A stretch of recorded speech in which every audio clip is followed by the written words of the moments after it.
This is the Aftermarket Radio Network.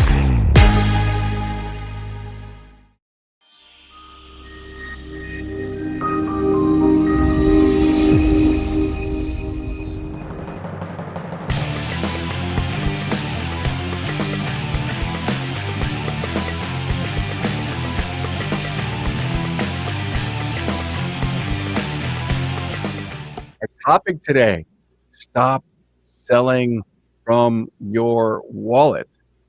Now, for some of you, you know what that means, and for some of you, you don't.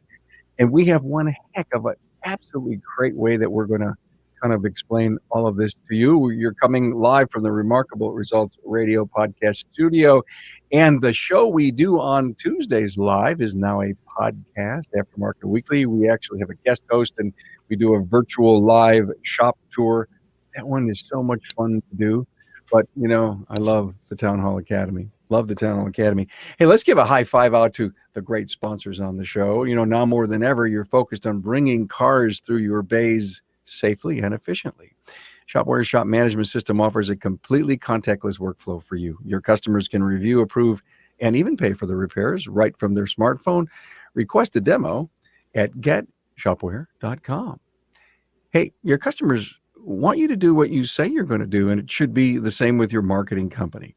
ShopWare's Shop Marketing Pros listens, cares, responds quickly, and does what they say they'll do on the web at shopmarketingpros.com.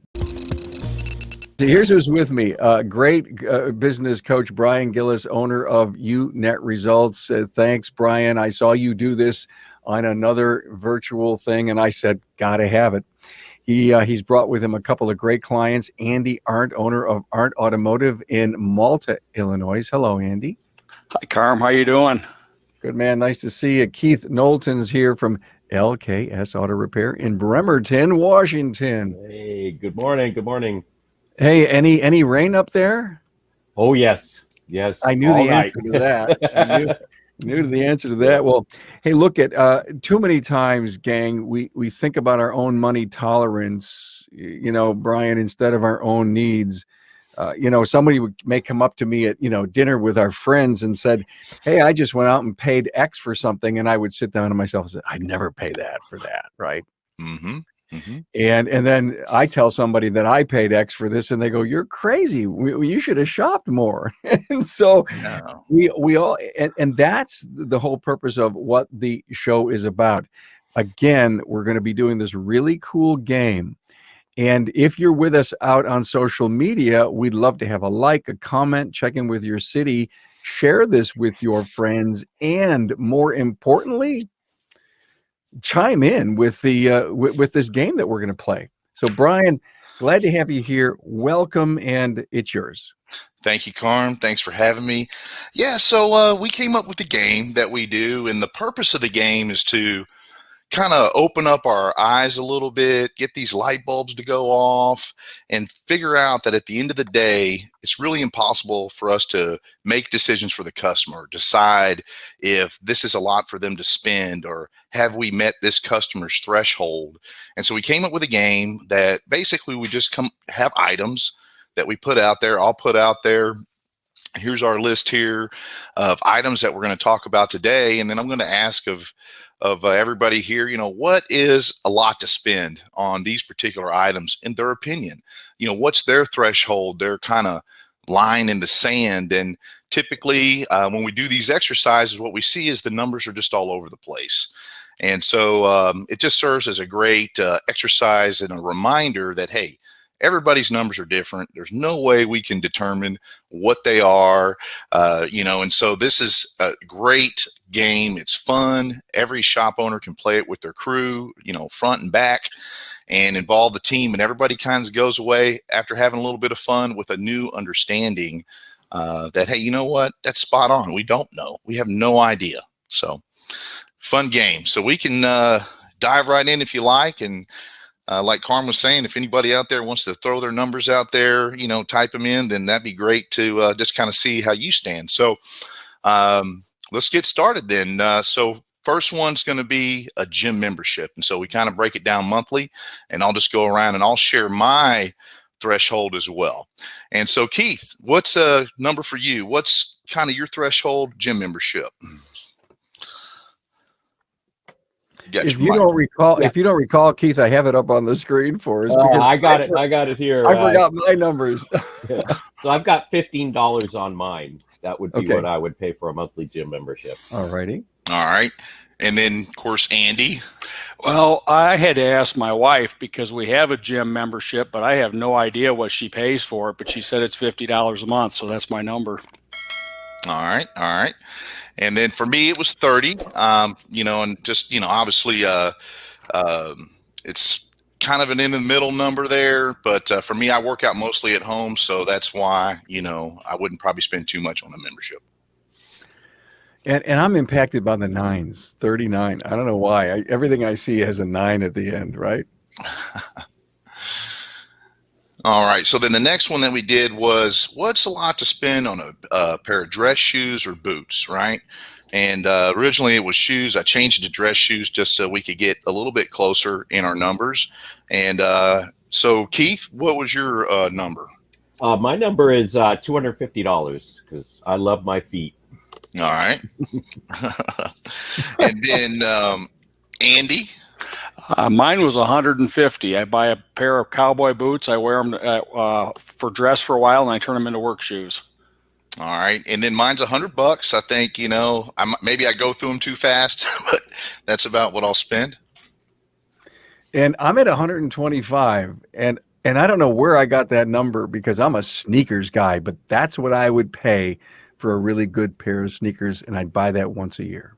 Yeah, definitely. And so then the next topic up is then what would be a lot to spend? What would you consider kind of your threshold on a birthday gift for a good friend? And so, Keith? $40 is what I put down. Okay. Yeah. And then Andy? 75 was my number.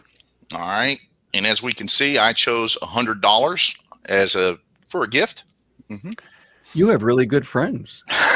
I'll have more, maybe more after this. I know. I have to. I saw some of your numbers, and I want to go where your tailor is.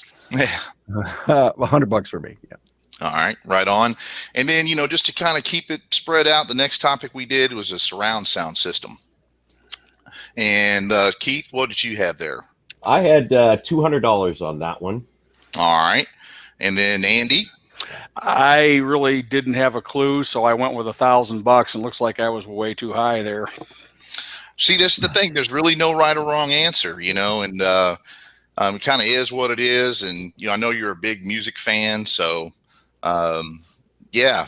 I mean, if you had to guess, that's what I guess you would spend, huh? And then for me, it was 500. And then Carm. I 750, and I'm a Bose guy. I've got a Bose system that is way more expensive than any of these numbers, and I just pray the day that it just doesn't die on me and that I would have to go out and replace it. But 750, you can't buy a Bose. Well, you could buy a small Bose for it, but 750. Yeah. All right, and then so laptop computer, right? And so let's skip it around a little bit. Andy, what'd you come up with on laptop? And I just bought a laptop yesterday, and I didn't even ask the girl what it was going to cost. I just told her the features, and this is what I want. But I think about $1,500. Okay, very good, very good. And then Keith, we see your number there. Laptop computer. 350. Okay. I do about 350 because I do a couple a year actually, and so I don't buy the real expensive ones. Okay. And then for me, my number was $1,200, and that's just really what I just spent not long ago on the laptop I'm on right now. It's just a simple Dell, from Best Buy. And then Carm? And for me, based on what I do, it's $1,500 is actually on the low side. So, but yeah, that's my number. All right. And then this one's kind of interesting because when we look at this one, now we got maybe some emotional ties here. And so when that happens in our industry as well. And so the next one was a family pet. And Keith, what was your number? Well, I guess I'm low again, but Carb's kind of with me there, but I'm about $150. All right. For family pet. All right. And then Andy? I've got a purebred German Shepherd, so I said $1,500. Yeah, there you go. I'm doing this exercise in the past. I've got the answers to this as high as $5,000. And, so it's really just everybody's different and we really don't know. For me, it's $1,000, and that's actually what I have spent on a pet. It was my wife loves animals. It's a Maine Coon tabby cat, and so yeah, actually that's my number. And I can see that. We're cat people. My wife volunteers. We just recently adopted another cat. It's $100, but we're always writing check to the cat center anyway. So that's why I justify my 100. All right, right on. And then, so the next one we had was a necktie, right? So Keith, what was your threshold on a new necktie? I got a threshold of about $20 on a necktie. All right. And then Andy? I've never bought a necktie, so I asked my wife, and she said 35. Okay. Fair enough. Fair enough. Sometimes we got the husband and wife kind of making those decisions together. For me, it was 125. There was a time when that was part of my attire for work, was wearing a tie. And so I do have a nice collection of ties. And to your point, when I worked for corporate America, there was about 5 years in a row that we had to wear, sport coat and tie every day. In this particular case, I'm not in that arena as much. So, although I've got a lot and I've spent more today, it would be 20. Yeah. There you go. There you go. So kind of what your needs are, your current needs can change those numbers as time goes on. And then the last one that we did for this exercise is a bottle of wine. And so, Keith, what was your number? I look at about $50 for a good, a good bottle of wine out of California there. Very good. Very good. And then Andy? It looks like I'm drinking Mogan David. I'm at $20. No, Carlo Rossi. And that actually buys you 2 gallons. That's great. And then for me, it was 100. If for a good bottle of wine, because remember we're talking about like thresholds. I will drink $20 wine too, but yeah, that's the number I picked for my threshold. And I picked 150 because special wines, weekly wines, monthly wines, special occasion wines. But if I really wanted to go out and blow a nice little budget for me, the top end would be 150. Yet I've spent 284 once. Mm-hmm. And so I'll tell you what, when we do an exercise like this, if you look at these numbers here, it's pretty revealing. And this is like the takeaway you'll get with your team and your crew when you do this, because it really never fails, that you always have someone who, in one particular case, they'll spend the least amount. For example, in the exercise we did with this group right here, Andy's going to spend the least amount of money out of everybody here on a bottle. On a bottle of wine, which is $20. Okay. But however, he also is willing to spend the most amount of money on a family pet. And so right there, when we see something like that, we know it's not how much disposable income that he has available, or, how much, money he can spend. It's so the exact same person in one category would have the lowest number, and someone else in a whole nother category will have the highest. Another example, Keith will spend the least amount of money on a gym membership, but he's also willing to spend the most amount of money on dress shoes. There you go. So, and then with Carm, he's the high guy on a bottle of wine, and he's the low guy on the family pet. And so it's really not, we can't look at a customer and just start making decisions and being worried about stepping across that threshold with the customer and kind of tiptoeing around. And when you do that, you're really limiting yourself and your ability with your opportunity. And you're also, in my opinion, you're kind of, short selling the customer when they have the right to know and make the decision for themselves if they want to move forward on a repair. It's a great exercise. I totally love the concept. And if we went out there as an industry and did this with our sales team, actually the whole entire team, because today you do a quality digital inspection, you sure don't want the technician to make those kind of decisions either. That's right. We've all, as being a service advisor for a long time, I've been there. when I was a multi-unit operator and I'm visiting locations and I would do store audits, I'd go in there and I'd have a technician pull me to the side and go, hey, look, I'm turning in these tickets and the guy up front, they're not selling everything that I'm recommending. And so I'd go through, we'd audit a bag and we'd look at it and I'd see it right there. I'd see the technician write up. And then I look at the invoice and it's like, hey, there's something missing here. So I'd sit down with the advisor and I go, well, what's going on? Why aren't we making, here's a car right here. It's got 100,000 miles. The struts were leaking. Why didn't you recommend them as part of the maintenance inspection? And the answer that I would get oftentimes with all that customer was tapped out. They were done. Well, how do you know? Well, they told me that, they just felt like, they didn't want to spend a lot of money on this vehicle, or that, they make these comments and then the advisor starts thinking for the customer instead of letting the customer make their own decision. And then it never gets presented. It never gets documented that it's even a need on the vehicle. And that, to me, that's a disservice.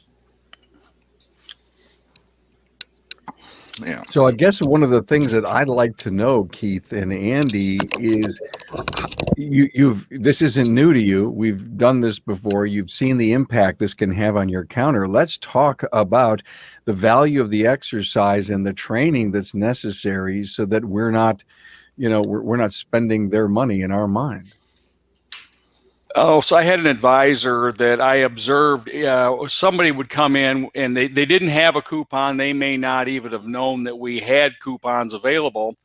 And so we have a coupon where they can take $100 off if they spend $850 or more. And people would come in, buy a job for maybe $1,000, and it was all sold. And then he'd whip a coupon out from under the counter and say, here, I'm going to give you a $100 coupon. And, that wasn't needed. We already had the sale. So finally I took him in my office and I took a $100 bill out of my wallet and I threw it on the floor. And he said, well, what's that for? I said, well, that's what you do to me every time you give a coupon away like that. And then he's like, oh, I never thought about it like that. So, but did you ask him why he did that, Andy? Boy, I don't think I did, and I probably should have.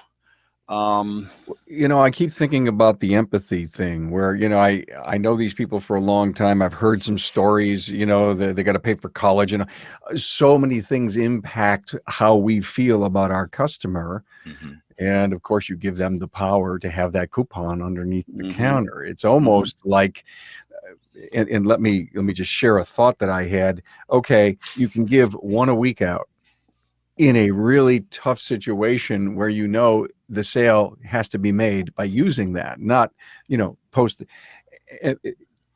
Yeah, I guess you want to help people out. Yeah, I guess you want to have a really big heart. But I guess if your heart's so big, you're bleeding somewhere else, right? Right.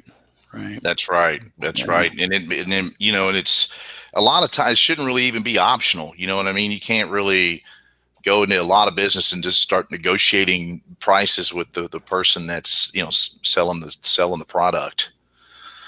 Yeah, we took the coupons out from under the counter, and the rule is now that myself or my son, who is my general manager, has to approve the coupon, in a situation where somebody, maybe needs a little help or something. So that's what we're doing now.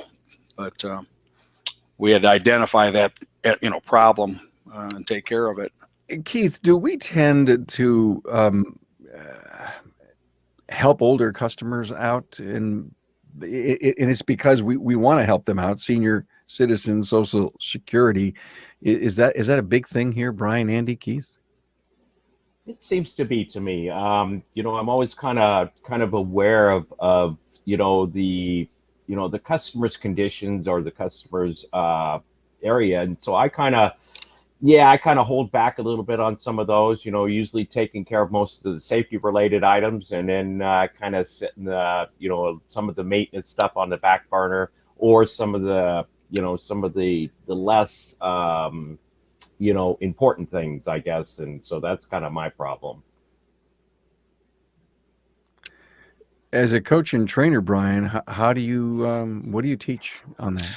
Yeah, so when an exercise like the one we just did certainly becomes an eye opener, and some too that reflect back on when you start to feel that way, when you start to decide, want to make that decision or decide not to share everything that the technician has found the vehicle's in need of. And so, I mean, it's kind of like if you can imagine going to the doctor because you got, a sore throat. And while you're there, they do the things that they typically do, and they check your blood pressure. They find out you have high blood pressure. Could anybody ever imagine the doctor doesn't tell you that? They only just address your sore throat, and they just kind of leave that out. Or even, maybe even something worse on a blood test. And so, it's just, we just have to change our thought process. We have to, of course, you got to show empathy and to the customer, and we all want to care, but that doesn't give any of us the right to give away, the shop's money at the same time, and I see that a lot. And sometimes it's the thought process for a lot of the service advisors is they're thinking to themselves, boy, this is a lot of money. And they have to just kind of push that off to the side. Think about an exercise like this. And if they do that with every customer, right, they always do that, then they're really limiting their potential. I mean, in a huge, huge way. Hey, great stuff so far. I'm so happy we are in the position we are here in the show. We've done the exercise. Now we're talking in depth. We've got some chatter in Facebook I want to get to. But first, have you I want to talk about Shopware. Shopware wants to remind you to stop spending time chasing customers. Shopware's leading shop management systems, helping shops just like yours generate more profit per ticket with less time on the phone. Break away from your legacy system and implement a completely contactless workflow today. Go to getshopware.com/Carm. Tell them Carm sent you. Have you realized that your marketing looks exactly the same as the shop down the road? Well, your shop's different and deserves marketing that is as unique as your shop is. Let shop marketing pros show your community just how different you are on the web at shopmarketingpros.com. Don't forget, if you're with us on social media, please give us some great chatter, some comments. I've seen some. I do want to kind of get to them. And I appreciate you all being here. Don't forget, we repurpose this show next Thursday as both a podcast and a video. Greg Skolnick mentions here in the comments about wisdom credits for seniors. I think he was talking about seniors, or at least emotional attachment. Keith, I think you wanted to talk about sentimental value on versus the actual value to customers, and I think it really plays into this whole sell from your wallet. It does because we're up here in the Northwest. We have a lot of older vehicles. Everything doesn't rust out up here, so we get a lot of older vehicles in, and so we're going over them. Of course, they need a lot of work, and so we're doing a lot of prioritizing. And some customers ask, is the value worth it if I go ahead and put this money in here? And then we find out, well, this vehicle has been passed down through the family so many times, or a couple generations, that the money doesn't matter. And so we kind of try to figure that out is this got big sentimental value, or is it kind of that they're looking at the actual value of the vehicle? And so sometimes we're digging through there and then I'm kind of dealing with my wallet because, there's things that, just are cost prohibitive, I guess is what I would say.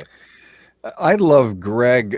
I just put Greg's comment up here. We give wisdom credits to our retired clients. Greg, I'd love for you, if you could, in a sentence or two, explain that to us. But what it seems to me is wisdom credits would be for a silent generation or even a baby boomer customer, that they would be able to use those credits at the shop because we appreciate your seniorness in this world.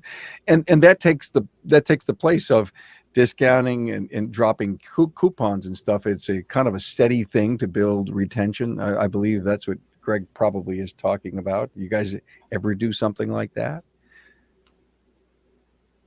Not here. I don't keep too many coupons under the counter. They usually, it's got to be specific when they come in with a coupon. I make sure I clean those out, so once a week, so that they're not left there, just like Andy had to do. So, Brian, I have an interesting question as we're talking about seniors, and let me just bring up the chart again. Is what our thresholds are. I would imagine that every generation has different numbers here.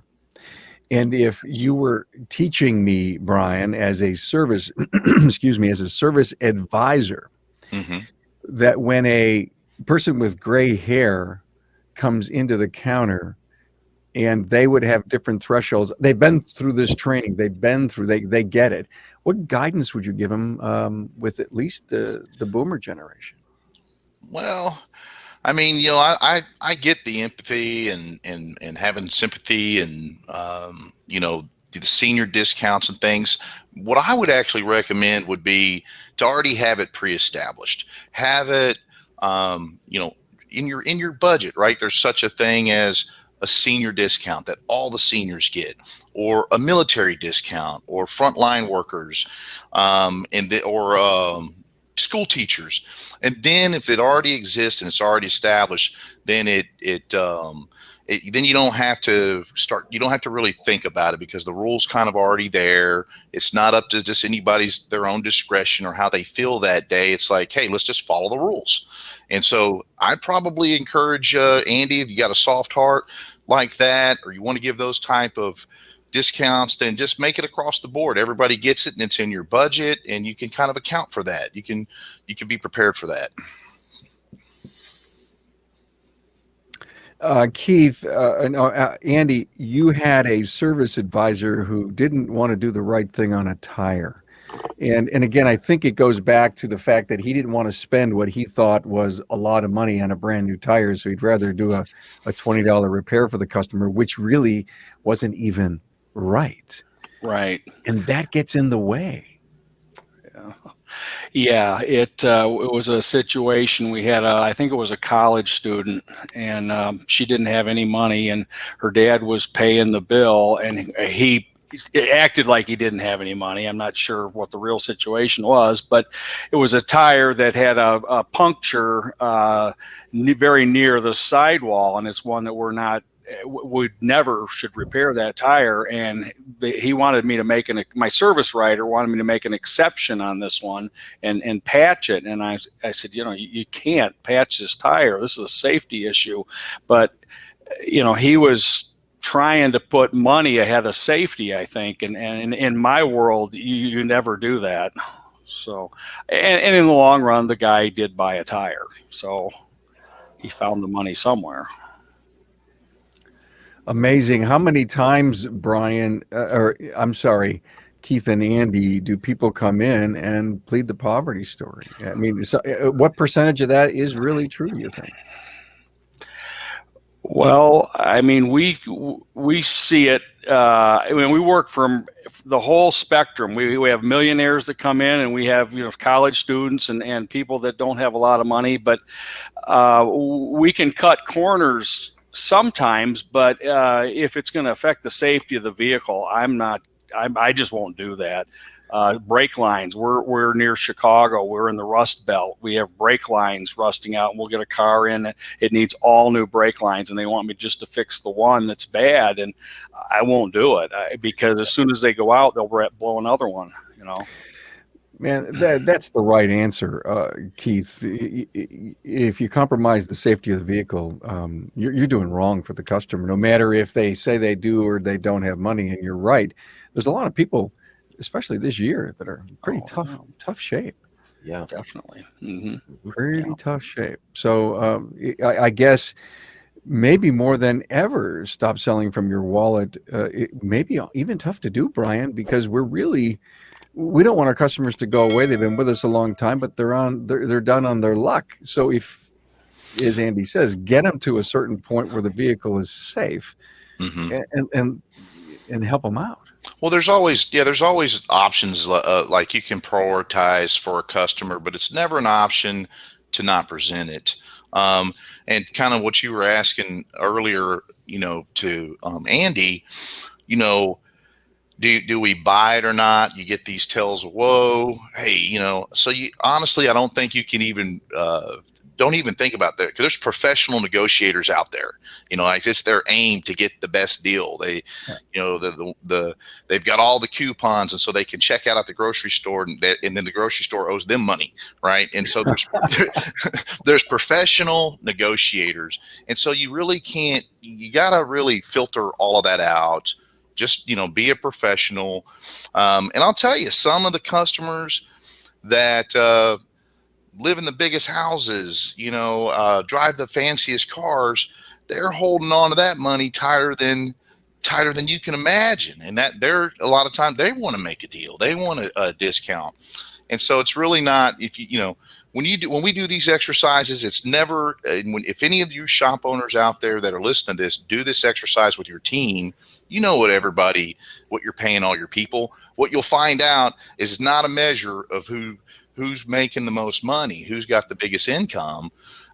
Everybody has a different number, and they value things differently. And so that's why I encourage the exercise. Your light bulbs go off, and it changes the thought process. Hey guys, this has been great. Thank you. Greg Skolnick did chime in, as we're talking about the wisdom credits, and instead of a senior citizens discount, that's what it's called. And I love, Greg has some really great strategies. And Richard Danisoro, I would say it's important to give part quality options to the client and not lower your gross profit on your parts. This keeps the client in control of their money. Of course, gross profit dollars are a factor there, but you all have your certain strategies. Hey, I want to move into a really important topic next, but let's give a final high five. Shopware wants you to wow your customers while keeping your distance, and we're still in that COVID zone. Keep your distance and stay 6 feet apart. And Shopware's innovative technology will help you move cars through safely and efficiently. It's time. Completely digital workflow allows your customers to review, approve, and pay for repairs all in one place. Request a demo at getshopware.com. And are you tired of your cookie cutter website? Is it bringing you new clients? Well, let our friends at Shop Marketing Pros create a website that is as unique as your shop on the web at shopmarketingpros.com. Thank you, Shop Marketing Pros and Shopware, for bringing this show each and every week to our aftermarket audience. If next week, Brian, there are thousands of exercises like this, okay, what's your pricing threshold done in the industry, Right. Then shame on everybody who's watching and listening and sharing this episode. And if you've been to a seminar, you've never done this, then let this motivate you to do it. Absolutely. I can't imagine the power of the dialogue with your people as they understand what you're attempting to do in this exercise. Oh, yeah. And the next piece, Brian, that I want you to kind of hook together Mhm. is the power of understanding the profit and loss statement and how all of this, filters back into the success of our company. Absolutely. Yeah. And okay, so it's a lot of things. All these things put together is going to give you more success, and that's a big one that you just mentioned, Carm. Is in our industry as service advisors, we're a little bit unique than other, say, salespeople, because we're not just presenting the repair work. We're purchasing the parts, and we're also selling the exact same parts. So we're the purchaser too. And so now we have the knowledge of what these parts actually cost. And that could be a disadvantage if somebody doesn't understand the full P&L. If you're a salesperson at Best Buy, odds are pretty good you have no idea what that 65-inch TV costs, what it costs to build it. As advisors, we have that knowledge. But all those advisors are seeing, all we see is we know what the parts cost, we know what the labor's cost, but they don't think about the rent and the landscaping and your waste disposal and your insurance and so forth. And so teaching and training your advisors about the numbers is huge, and it'll help also to get their mind off of the money, because sometimes all they think about, and I've lived it, boy, how can I take this $25 belt and then sell it for $65, and they're thinking all that money's going in the back pocket of the owner, and it's not. They're not considering all the other expenses that business has, and they have no idea because it's just not their area of expertise. And so we have to take out the time, teach them, train them, and then they'll be way better at pushing your goals and things forward and adhering to the rules that you have set in place. Great. Thank you for that. We have a Town Hall Academy coming up in a couple of weeks, and I don't know the exact date, maybe 2 or 3 weeks. It's a show on where the money goes. And it's exactly this exercise is forget about sales, forget about margin. Let's all talk about once that transaction happens, what happens to the money? And without exposing too deeply your profit and loss statement, it is an exercise that opens people's eyes big time. Patrick McHugh is going to do it with me. I've done the exact exercise in my former life, and it is a powerful motivator. Please hang out for that. Keith, you told me that the goals for average work orders sometimes limits sales. Explain that to me. Well, we always set goals that we want to, accomplish with, average work orders, stuff like that, hours per ROs and things like that. And sometimes we have service advisors that just, they just focus in on that goal. And then, when they get up to that point, and that's where their sales skills stop is, just hitting the goal that they, we set out there for them. And so, that's where I kind of look at that is, we've always got to work beyond that, but, the goal is just let's hit that. And then let's see, if we can increase it or just keep staying with our abilities there and growing them. I would never pay X for this. And since I'm at 650 and that's what our goal is, I guess I'll just stay there, right? I'll just stop. Yeah. And I've run into that before. Yeah. That doesn't happen in the real world, does it, guys? Oh, yeah, it does. Oh, yeah. Yeah, I like to tell. I was going to say, I'll talk to shop owners and I'll say, all right, measure your first half of your day compared to your second half of your day. Because in the morning, everybody's kind of gung-ho. They're really focused. But what happens is I've already sold $6,000 today and it's noon. And so now it's kind of, let's kick back and coast. Well, why? Why not have that same level of focus and execution for the whole second half of your day? And that's what I think he's getting to about the whole obtaining goals and stuff. We always want to know what winning looks like and what we need as a minimum. But boy, we don't want to stop right there. We want to keep it going. We want to keep doing what we do, having high energy, giving great customer service. And so, yeah, I get that. And it does happen. I have seen that happen. So I try to set up a little bit bigger, I guess, pay plan that would cover that this is our minimum level of acceptance. And then let's see if we can build a little bit more in order, so that they get, a little bit more of the money coming in if they continue on through that second half of the day, basically. Yeah. Beat the day, win the day, go beyond your goal. I mean, it sounds like a great incentive plan. Go beyond your goals. I mean, goals is one place and never be happy. So go beyond. And this exercise can really bring that eye opener to, let's just assume with the number of service advisors on our counters among all the independents here in the U.S., 60% of them probably have no clue how this exercise could change them. Oh, yeah. Yeah, it's such a fun game, and it's actually, we did it virtually, and we, for time reasons, obviously, we didn't spend as much. But when you get into some conversations as you're doing this, and everybody's giving out their numbers live, Yeah. You know, you get the gawks and the ooh and the ah, and man, hey, Yeah. you're my friend. Yeah. You know, you'll spend a lot on a birthday gift, and it really amazes you right there during the exercise, because somebody you've been working with for 3 years, you're amazed at what they would spend on a family pet. You had no idea. Yeah, and to your point, Brian, please don't do this like we did it. We did it to compress time. And man, I'll tell you, you are so right. In a group with your team, how powerful. Let it go, schedule 2 hours for a meeting, and there's no right or wrong answers. Put the write it up on the post-it notes, and have a blast. And, Yep. and again, the part that I love that you brought up is that we end up learning more about each other. And at the end of the day, we have to, we could all walk out of there and say, okay, did this exercise change how you think about how we serve our customers? That's it. That is it. Wow, this was great. I can't tell you, I appreciate this. This was a very powerful episode that I know can be referenced and listened to and watched over again. Brian Gillis, owner of UNet Results. Any final words, man?